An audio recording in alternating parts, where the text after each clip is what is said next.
On July the 1st, 1097, in the scorching heart of Anatolia, a silver-armored knight stood in a shield wall as the sky turned black with arrows, and for 6 brutal hours, the vanguard of the First Crusade learned that survival in the East demanded not the glory of the charge, but the patience of iron will. The good knight rode with Bohemond's column, the forward edge of Christendom's great pilgrimage, when Sultan Kilij Arslan's coalition of 30,000 horse archers descended from the hills in a storm of drums, ululating war cries, and a ballistic hurricane designed to break men's souls before their bodies. This wasn't a battle of swords meeting shields. This was asymmetric warfare at its most brutal. European heavy cavalry, dismounted and trapped, enduring a relentless swarm of steppe nomads who refused to fight fair, who wheeled and shot and vanished like ghosts made of dust and death. Watch as the good knight holds the line while women bring water under fire, as Bohemond roars. "Stand fast!" over the screams of dying horses, and as a bishop's flanking maneuver turns certain annihilation into the victory that opened the road to Jerusalem. From the fatal decision to split the army, to the desperate message sent galloping back for relief, to the moment when smoke rose from the Turkish camp and panic shattered their coalition.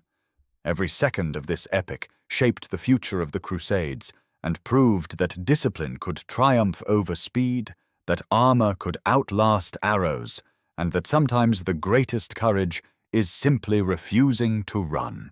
Subscribe to the GoodKnight Stories for more immersive journeys through history's most pivotal battles, where our eternal knight in silver guides you through the rise and fall of empires with storytelling designed for deep focus, relaxation, or peaceful sleep.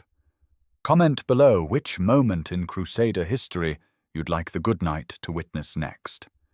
But for now, settle in and return with us to that furnace of a valley where the fate of the First Crusade hung by a thread of mail and will. The good knight had learned, in his long years of war, that the most dangerous moments were not the ones filled with steel and screaming, but the quiet ones, the moments when commanders made decisions in tents, over maps, with wine and reason, never knowing they were drawing the lines of future graves. It was June 26th, 1097. 6 days before, the world would try to kill him. The great host of the First Crusade had just taken Nicaea, the jewel of the Sultanate of Rome, though the victory tasted of ash. The city had surrendered not to the Crusaders, but to the Byzantine Emperor Alexios, who had smuggled his own garrison in through a secret water gate, while the Franks battered the walls. The knights had expected plunder. They received only promises and a few Byzantine gold coins. The good knight had watched Bohemond's face during the announcement, watched the Norman prince's jaw tighten, his eyes go flat. Bohemond did not forget slights. But there was no time for politics. The pilgrimage had to continue. Jerusalem lay 1,000 miles to the south, across a landscape that had not seen a Christian army in centuries. The interior of Anatolia, the ancient heartland of Rome, now a patchwork of Turkish emirates, stretched before them like a vast, hostile sea. The leadership council gathered in a pavilion outside Nicaea's walls. The good knight was not present, of course. He was a knight, not a prince. But he heard the decision later, passed down through the chain of command, and he understood its logic even as he felt the cold finger of premonition trace his spine. The army would split. 60,000 people, knights, infantry, pilgrims, women, children, priests, could not march together through the arid plateau. The foraging would be impossible. The wells would run dry. The column would stretch for miles, vulnerable and slow. So the princes decided. Bohemond of Taranto would lead the vanguard. Normans from the south of Italy, Normans from the north of France. Flemish, spearmen, a scattering of adventurers and younger sons seeking glory. Behind them, a day's march distant, would come the main body under Godfrey of Bouillon, Raymond of Toulouse, and the papal legate, Bishop Adhemar of Le Puy. It was a sound decision, logical, necessary. It was also a trap waiting to be sprung. The good knight rode in the second rank of Bohemond's cavalry. His destrier, a grey war horse he had brought all the way from Normandy, moved with the steady ground-eating pace of a beast bred for endurance. The silver of his armour caught the early morning light, throwing back the sun in hard, bright flashes. He wore his mail hauberk, the riveted rings clinking softly with each step of the horse. Beneath it, the padded gambeson was already soaked with sweat. It was only June, but Anatolia did not care for the calendar. The heat was a living thing, pressing down on them, stealing breath. Around him the column stretched in both directions, a river of men and beasts and faith. Banners snapped in the dry wind, the red cross of the Crusade, the black and white checks of Hauteville, the golden lions of Normandy. The good knight could hear snatches of conversation in a dozen languages: Norman French, Provençal, Flemish, the guttural German of the Lotharingians. They were not one people. They were a coalition held together by oaths and the promise of salvation. He thought of the Turks. He had seen them at Nicaea, not in battle, but from the walls. Small, fast riders on small, fast horses. They did not wear the heavy plate of the Saracens he had heard about in songs. They wore robes, or light leather, or nothing at all. They carried bows. Curved bows, short and recurved, made of horn and sinew. He had watched one of them, during a skirmish outside the gates, loose 6 arrows in the time it took a Frankish crossbowman to reload once. Speed. That was their weapon. Speed and distance. The good knight was not a fast man. He was iron. He was weight. He was the philosophy of the charge. The massed lances of Christendom crashing into the enemy line and shattering it through sheer kinetic force.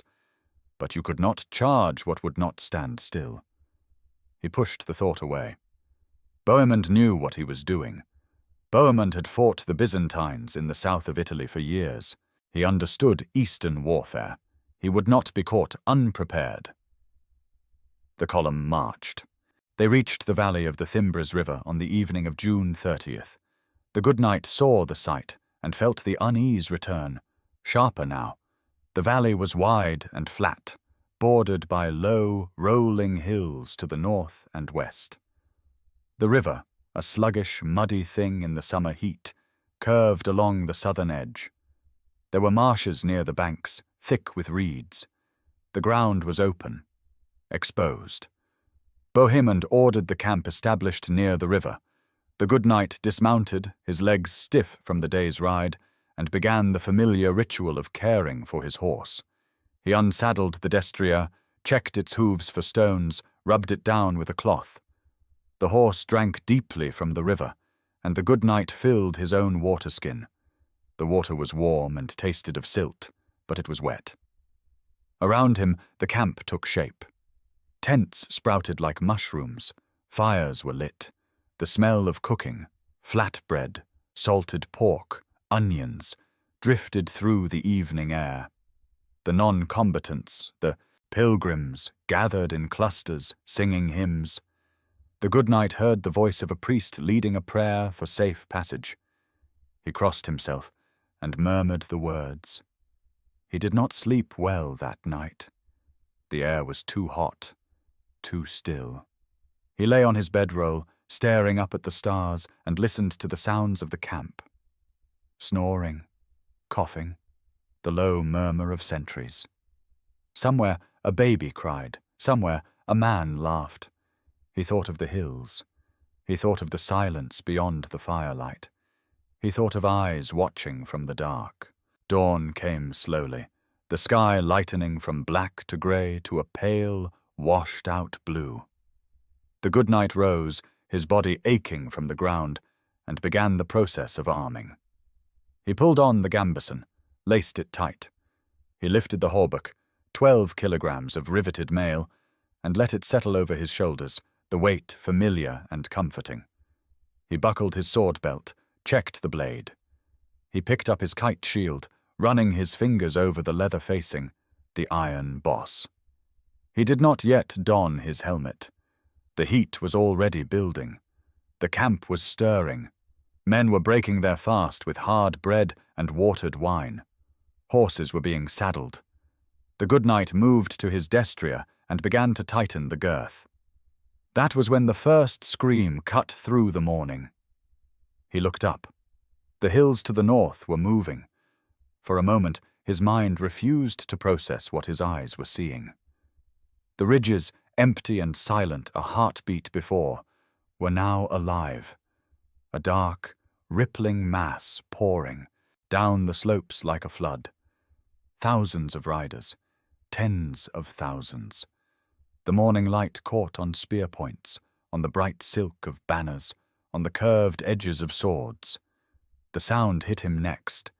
It was not the sound of a Christian army. There were no trumpets, no ordered shouts. It was a cacophony, drums pounding in a rhythm that seemed designed to rattle the bones, cymbals clashing, and above it all, a high, ululating cry that rose and fell like the wail of demons. The Gesta Francorum would later describe it as devilish words in their own tongue, and the good knight, standing frozen with his hand on the saddle, thought that was exactly right. It was the sound of hell descending. Bohemond's voice, huge and commanding, cut through the rising panic. The good knight saw the Norman prince striding through the camp, his face set, his hand on his sword. "Stand fast! Form the line! Dismount and form the line!" Dismount. The good knight's training took over. He abandoned the saddle, grabbed his shield, and ran toward the northern edge of the camp. Other knights were doing the same, some still pulling on helmets, some clutching spears, some wide-eyed with fear. The infantry, the spearmen and axemen, were already forming a ragged perimeter. The good knight pushed into the line, locking his shield with the man to his left, a Flemish soldier with a scarred face, and the man to his right, a Norman cousin whose name he could not remember. The Turkish horde did not charge home. They stopped. 200 yards out, maybe less, the mass of riders halted in a great crescent that curved around the northern and western edges of the camp. For a moment, there was silence. The good knight could see them now, individual men, not just a dark mass. They were smaller than the Franks, wiry and lean, their faces shadowed beneath turbans and cloth wraps. Their horses were small, too, but they moved with a nervous energy, pawing the ground. Then the bows came up. The good knight saw the motion ripple through the Turkish line, thousands of arms drawing back, thousands of strings pulled taut. He crouched low behind his shield, pressing his shoulder into the wood. The sky went dark. It was not a metaphor. The sheer density of arrows blotted out the sun. The good knight heard the sound, a hissing, rushing noise like wind through trees. And then the impact. Arrows struck his shield with the force of hammer blows, one after another, a drumbeat of violence. He felt the shock travel up his arm, into his shoulder. Splinters exploded from the wood. An arrow punched through the leather facing and stopped an inch from his face, the iron point gleaming. Around him, men screamed. A horse, still tethered near the line, went down with 3 arrows in its neck, thrashing and shrieking. A pilgrim, a woman clutching a child, fell with a shaft through her chest. An infantryman to the good knight's left dropped his spear and staggered back, an arrow through his thigh. The volley ended. The good knight looked up, gasping. The Turks were already knocking fresh arrows. He saw them move, fluid, practiced, inhumanly fast. The bows came up again. The second volley fell. Bohemond was everywhere. The good knight caught glimpses of him between the waves of arrows, riding along the line on foot, his helmet off, his voice booming. "Stand fast! Trust in Christ! Stand fast!" The good knight did not feel like trusting in Christ.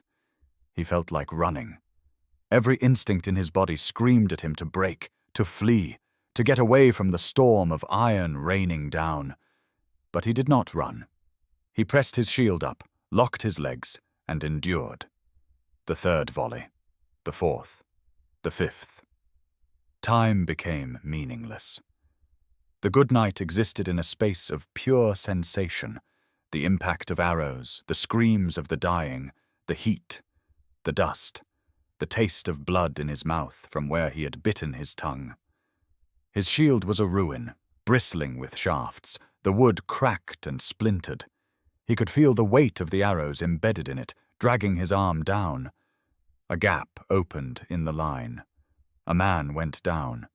The good knight did not see how, did not see the wound. He only saw the space, the sudden vulnerability.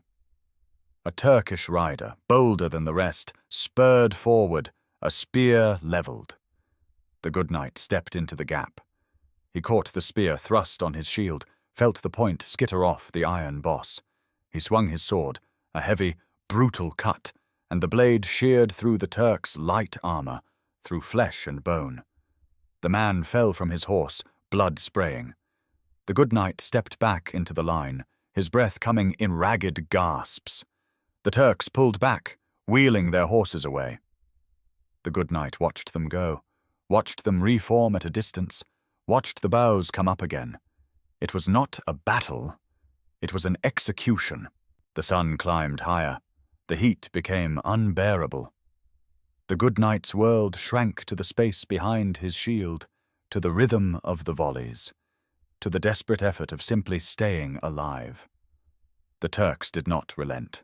They rotated their forces, fresh riders moving to the front, exhausted ones falling back. It was a system, a machine designed to grind the Crusaders down through sheer attrition. The good knight realized, with a cold clarity, that they did not need to break the line. They only needed to wait. Wait for the Franks to run out of water. Wait for the heat to do its work. Wait for morale to crack. But the line did not break. The good knight did not know why. Perhaps it was Bohemond's voice, still shouting encouragement. Perhaps it was the presence of the non-combatants behind them, the women, the children, the priests, who would be slaughtered if the line failed. Perhaps it was simply the stubbornness of men who had marched 1,000 miles and refused to die in a nameless valley. He felt a hand on his shoulder. He flinched, nearly struck out, but stopped when he saw her. A woman, her face streaked with soot and sweat, holding a water skin. She did not speak. She simply pressed the skin into his hand and moved on to the next man. The good knight drank. The water was warm, tasted of leather, but it was life. He drank deeply, felt the liquid cut through the dust in his throat, and handed the skin back. The woman was already gone, moving along the line, a ghost in the chaos. He thought of the chroniclers who would write of this day. He thought of the songs that would be sung. He wondered if they would mention the women. He hoped they would. The Turks changed tactics. Around midday, the good knight could not be sure of the time, could only guess by the angle of the sun, the arrow storm slackened. For a moment, he dared to hope it was over. Then he saw them coming. Not all of them. A few hundred, maybe 1,000, spurring their horses forward, closing the distance.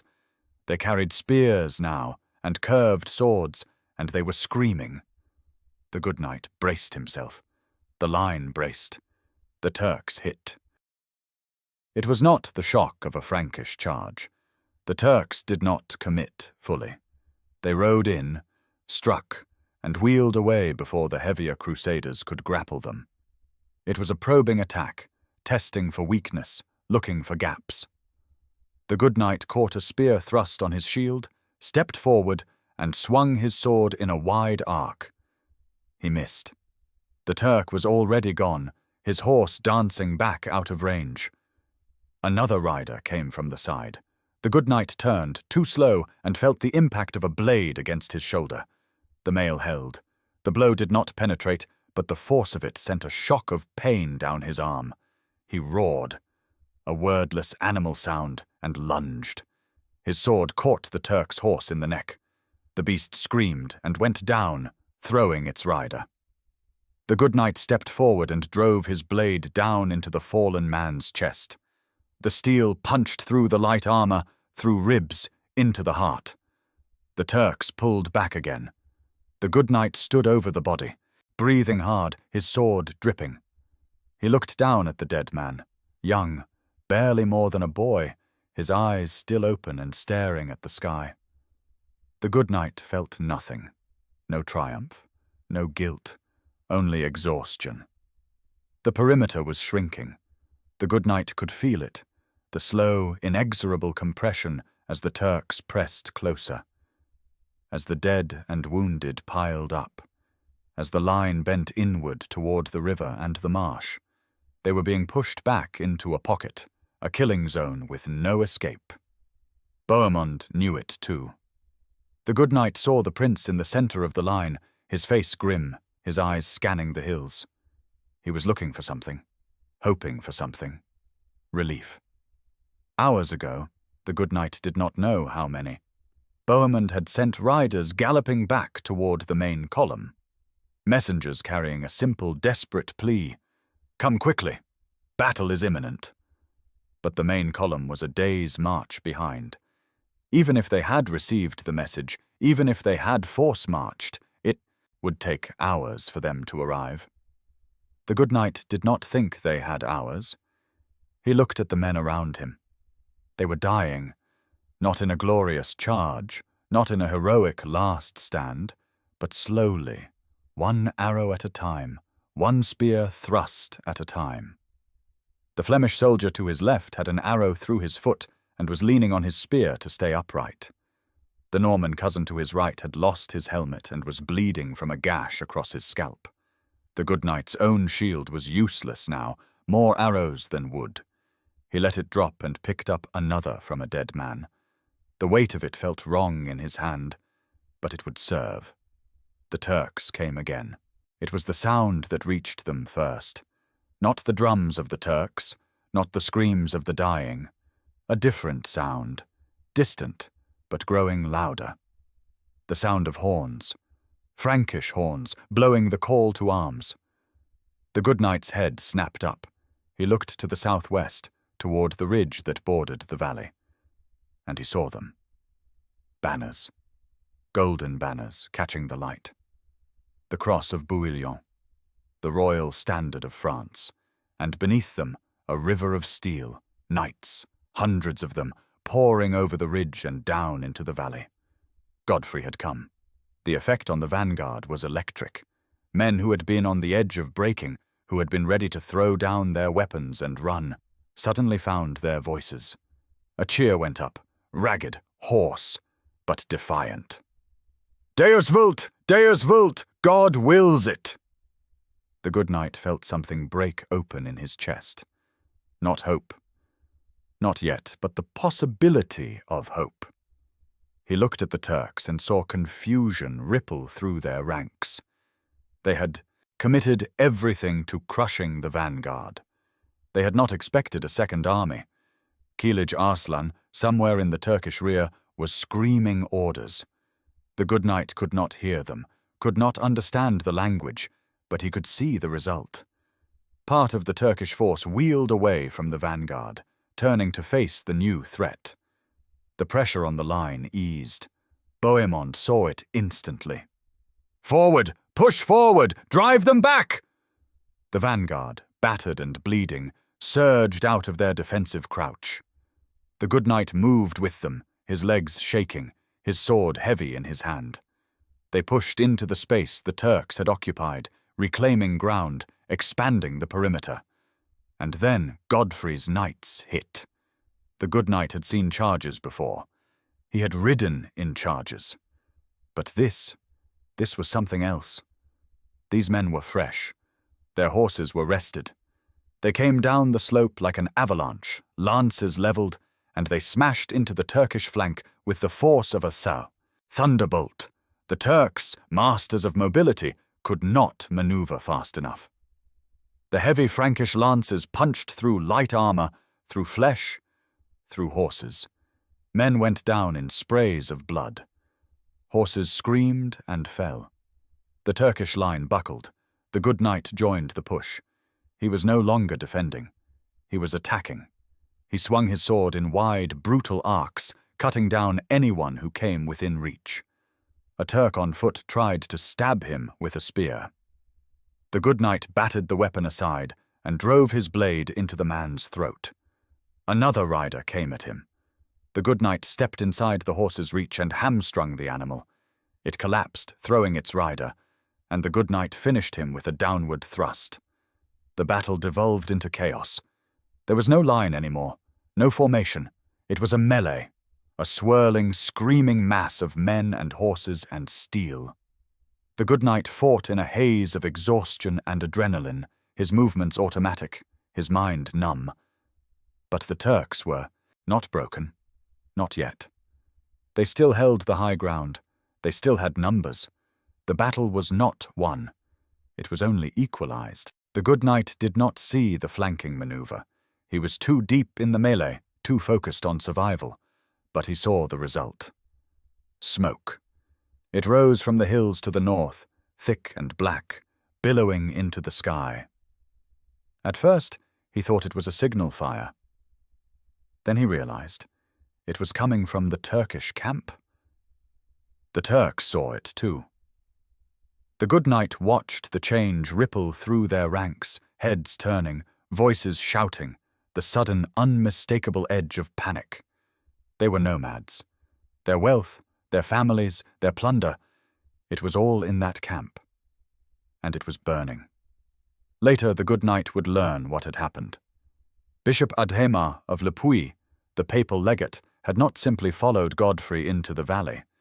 He had taken a detachment of Provençal troops and led them on a wide, circling march through the hills, using the terrain to mask his approach. While Kilij Arslan was fixated on the battle in the valley, Adhemar had descended on the Turkish rear. His men had not just attacked the camp. They had set it ablaze. The psychological impact was devastating. The Turkish coalition, held together by the promise of plunder and the threat of Frankish invasion, disintegrated. Warriors broke away from the battle, spurring their horses toward the smoke, desperate to save what was theirs. The discipline that had sustained the 6-hour assault evaporated. Bohemond saw it. Godfrey saw it. Raymond of Toulouse, arriving with the last of the main column, saw it. "Advance! General, advance! Drive them into the hills!" The Crusaders, sensing victory, surged forward. The good knight moved with them, his exhaustion forgotten, his body running on something beyond strength. The Turks, caught between the hammer of the Frankish knights and the anvil of Adhemar's force, broke. It was not an organized retreat. It was a rout.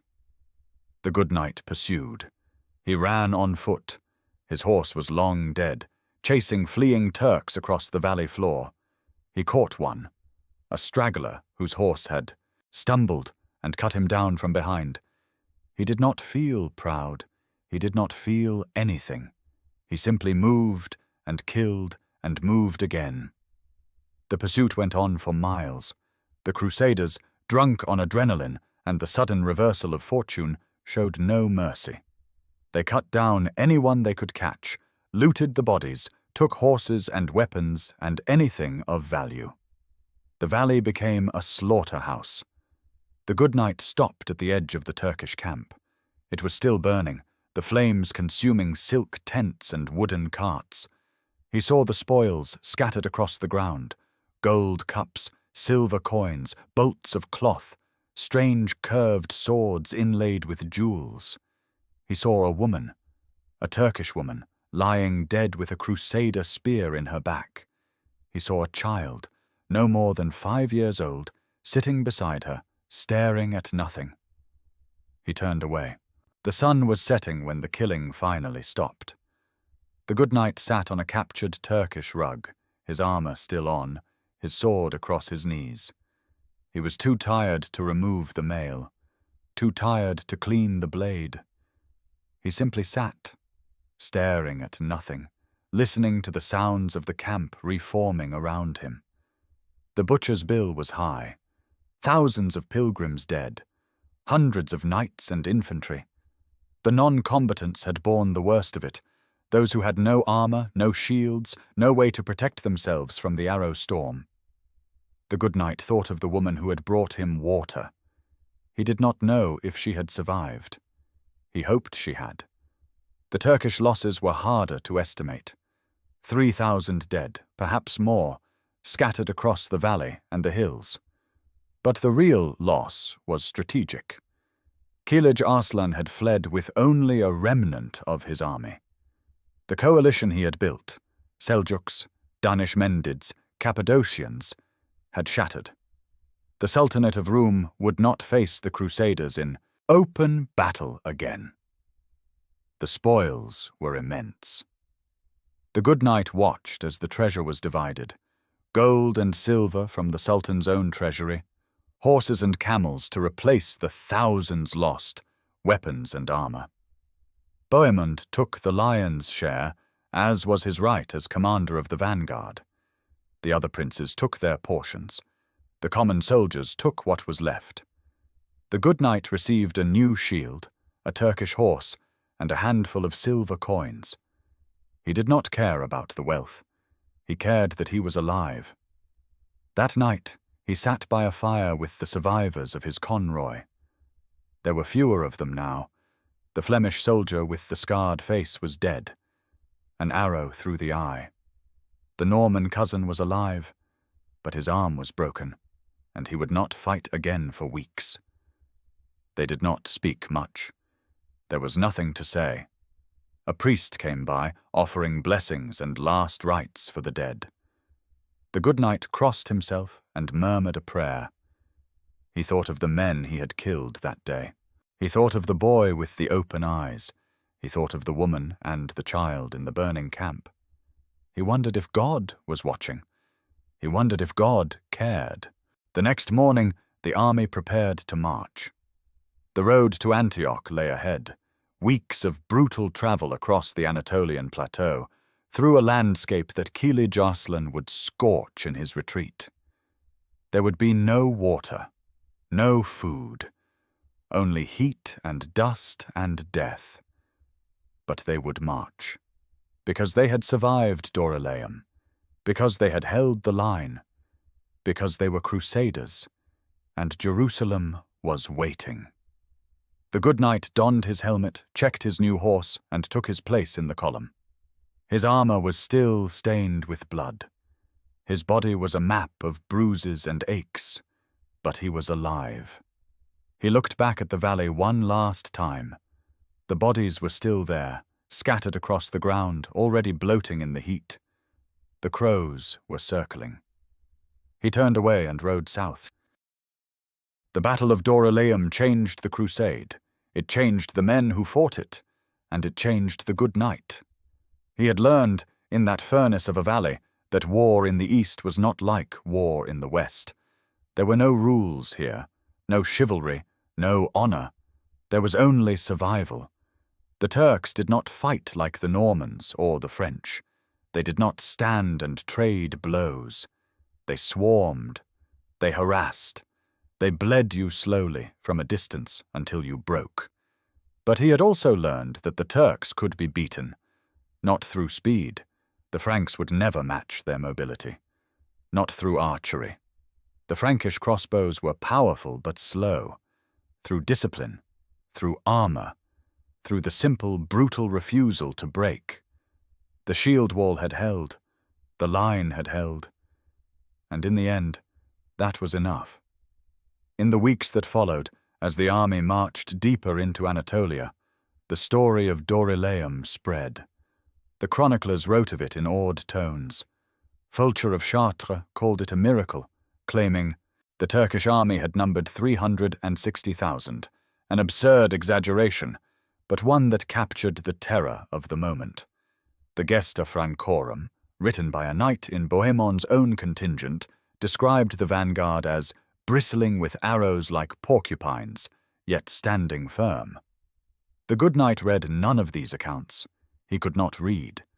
But he heard the stories, passed from campfire to campfire, and he recognized the truth beneath the embellishment. They had been ambushed. They had been outnumbered. They had been, for 6 hours, on the edge of annihilation. And they had won. The road grew harder. Kilij Arslan, unable to face the Crusaders in battle, adopted a scorched earth strategy. He poisoned wells. He burned crops. He drove the livestock into the hills. The Crusaders marched through a wasteland, their supplies dwindling, their horses dying of thirst.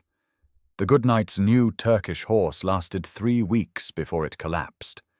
He walked after that, his armor at Savaşı, crushing weight in the heat.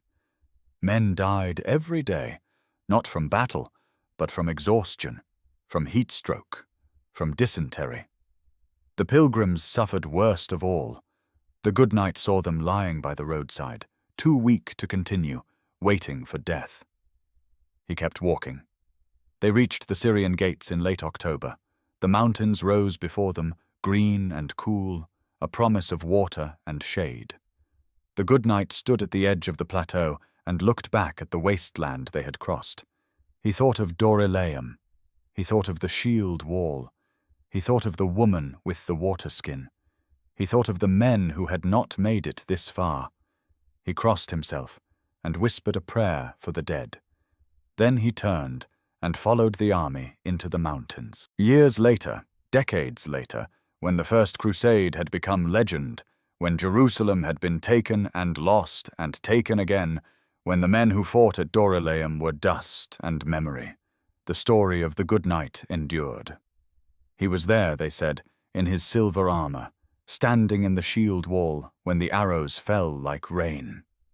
He was there when Bohemond roared, "Stand fast!" and the line held. He was there when Godfrey's knights came over the ridge, and when Adamar's smoke rose from the Turkish camp, and when the rout began. He was there, and he survived, because that was what the good knight did. He endured, through the heat and the arrows and the fear, through the long march across the wasteland, through the sieges and the battles and the betrayals that would come. He endured. And in enduring, he became something more than a man. He became a witness, a thread of silver running through the tapestry of history, connecting the moments when the world turned on the edge of a sword. Dorylaeum was one of those moments, a pivot point, a test. The crusade passed the test, and the good knight, standing in the ruins of the Turkish camp as the sun set over the valley, knew that this was only the beginning. The road to Jerusalem was long, and it was paved with blood. The valley of Dorylaeum is quiet now. The river still flows, sluggish and muddy, through the reeds. The hills still rise to the north and west, their slopes covered in grass and wildflowers. There are no markers, no monuments.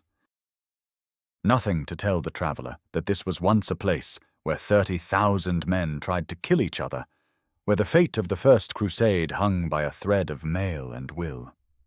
But the earth remembers. If you dig in the right places, you will find them. Arrowheads, corroded and green. Fragments of mail, the rings fused together by rust. Bones, scattered and anonymous, belonging to men whose names are lost. The good knight rode away from this place, but a part of him stayed. A part of every man who fought here stayed. The valley remembers, and so do we. Our good knight will return. Subscribe for more.